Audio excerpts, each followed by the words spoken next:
Senate Minority Leader Mitch McConnell said former President Trump's political power is diminished following his endorsed candidate's lackluster performance in the midterm elections and vowed to find quality candidates for Senate races in 2024. Here's what I think has changed. I think the former president's political clout has diminished, McConnell said in an interview with NBC released on Friday. Despite predictions of a red wave in this November's midterm elections, Republicans just lost ground in the Senate and only managed to secure a slim majority in the House. Many in the GOP have since placed the blame on Trump and the far-right candidates he supported. We lost support that we needed among independents and moderate Republicans, primarily related to the view they had of us as a party largely made by the former president that we were sort of nasty and tended toward chaos, McConnell told NBC. And oddly enough, even though that subset of voters did not approve of President Biden, they didn't have enough confidence in us in several instances to give us the majority we needed, he continued. McConnell initially voiced concerns in August about Republicans' chances in the Senate, pointing to a candidate quality issue in an apparent reference to the extreme candidates endorsed by Trump. I think there's probably a greater likelihood the House flips than the Senate. McConnell cautioned at an event in his home state of Kentucky in mid-August. Senate races are just different. They're statewide. Candidate quality has a lot to do with the outcome. Looking back at the midterm, McConnell said that he and the Republican super PAC Senate Leadership Fund made the conclusion that we had to play with the cards that were dealt. In some states, McConnell said Trump's support was so significant we could have spent a lot of money maybe trying to come up with a different candidate and maybe not succeeding.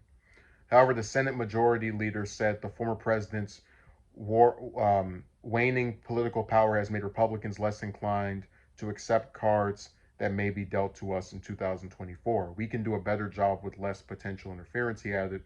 The former president may have other things to do. So I guess he's alluding to the fact that Trump is running and for president doesn't have time to sit around and prop up these other lower quality candidates he's talking about.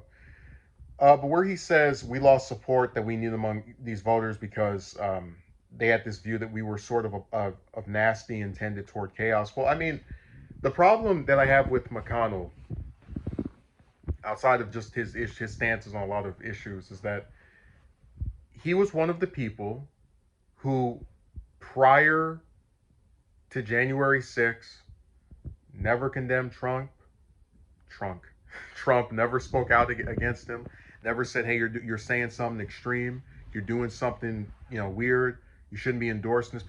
So to me, it just seems like you can't have it both ways. You can't have towed the line with this guy when he was president for 4 years, and then after he leaves the White House, now suddenly you're talking about him being a diminished political power, when in fact, if anything, the fact that the people he endorsed were able to win those primaries would say that he has anything but diminished in power.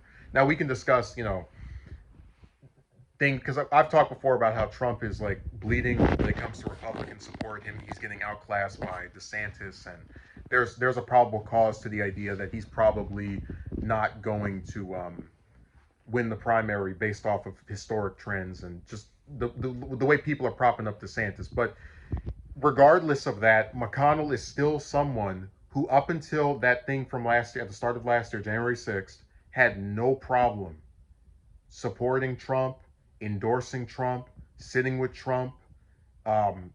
You can't try to scrub your hands and go, oh, it was him and his backhand. Like, this is your party. You are the party that had a candidate who lost a presidential election but refused to concede and then spread the false claim, or the claim without any evidence, that the election was stolen, which propelled his supporters to then go and try to overturn the results of the election in a non-democracy filled way in a supposed democracy country.